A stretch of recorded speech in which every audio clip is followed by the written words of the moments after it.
चलिए अच्छा छात्राओं, आज हम देखेंगे आरआरबी ग्रुप डी 8/10/2018 के बहुत ही सुंदर क्वेश्चन और प्रीवियस क्वेश्चन है। इसी ढंग से क्वेश्चन हमेशा लगातार बराबर आते रहता है, केवल डिजिट मतलब चेंज हो जाता है।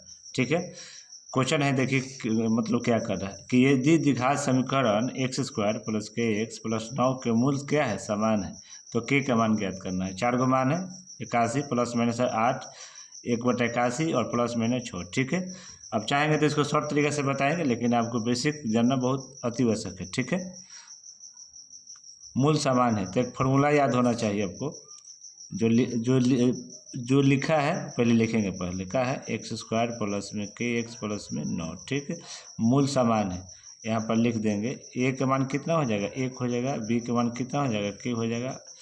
और c का मान कितना हो जाएगा, 9। ठीक, अब एक फार्मूला होता है, ठीक है, d बराबर b² - 4ac। ठीक है, अब यहाँ से आप मान रख सकते हैं। b का मान कितना है, k, तो k का स्क्वायर हो जाएगा -4।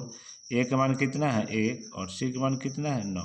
ठीक है, अच्छा बोल रहा है कि मूल समान है, यानी कि d का मान कितना हो जाएगा, 0। ठीक है, अब k का स्क्वायर करेंगे तो k², 4 में 1 से गुना करेंगे तो 4, और 4 में 9 से गुना करेंगे तो कितना हो जाएगा, 36 हो जाएगा। बराबर में क्या हो जाएगा, 0। k² बराबर, अब देखिए बांध को उधर जाएगा -36, उधर जाएगा तो क्या हो जाएगा, प्लस। ठीक है, इधर स्क्वायर है, उधर जाएगा तो क्या हो जाएगा, रूट में हो जाएगा। जैसे रूट छोड़ता है प्लस माइनस का चिन्ह रहता है, यहाँ 36 हो जाएगा। तो k के मान फाइनली कितना आ गया, +-6। यही हमारा फाइनल आंसर आया, ऑप्शन आपका डी हो जाएगा। ठीक है, स्टार्ट। चलिए अब देखेंगे नेक्स्ट क्वेश्चन, यानी कि दूसरा क्वेश्चन। ये भी क्वेश्चन जो आया है, देखिए आरआरबी ग्रुप डी 8/10/2018 में एक क्वेश्चन आया हुआ है।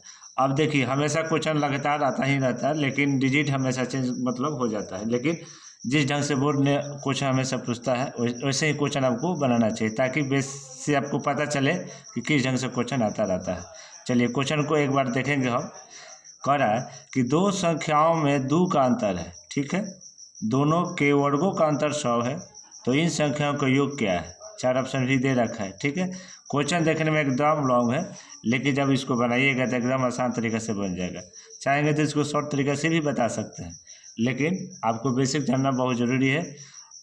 चलिए तो आप शुरू करते हैं, ज़्यादा देर ना करते हुए।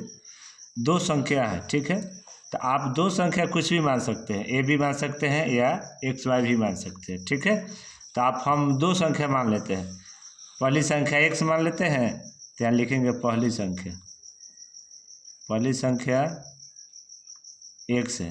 ठीक, और दूसरी संख्या मान लेते हैं, दूसरी संख्या y। ठीक, अब क्या करें, 2 संख्याओं में 2 का अंतर है, यानी कि x y में 2 का अंतर है, यानी कि पहला समीकरण आपका तैयार हो गया। ठीक है, अब कह रहा है दोनों के वर्गों का अंतर 100 है, यानी कि वर्गों का अंतर, पहली संख्या का वर्ग दूसरी संख्या के वर्ग का अंतर कितना दे रखा है, 100, यानी कि अंतर मतलब माइनस, बराबर। ये समीकरण आपका सेकेंड हो गया। ठीक है, यहाँ तक किसी का डाउट। चलिए तो आगे बढ़ेंगे। तो पूछ रहे हैं इन संख्या का योग क्या होगा। अब क्या करेंगे, इसको 2 बार लिख सकते हैं, आपको फॉर्मूला याद होना चाहिए, a² - b²। तो एक बार क्या करते हैं, जोड़ते हैं, और एक बार क्या करते हैं, घटाते हैं, बराबर में कितना है, 100।